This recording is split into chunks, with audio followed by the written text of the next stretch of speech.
Hello guys, প্রত্যেক বছরই মায়ের সন্ধি পুজোর সময় আমাদের কিছু প্রতিযোগিতার আয়োজন করা হয়। প্রথমেই হচ্ছিল মোমবাতি প্রতিযোগিতা।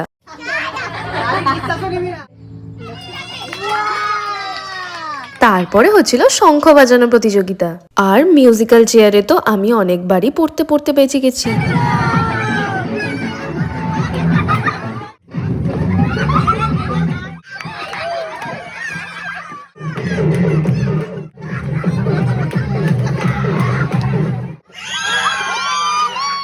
তারপরে ছিল ড্রপ বল প্রতিযোগিতা।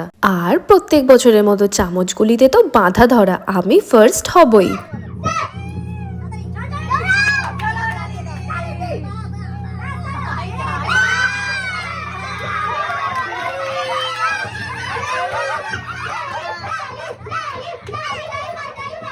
তারপরে লাস্টে ছিল ভেজিটেবল চপ, কাসন্দি আর চিকেন লেগ পিস।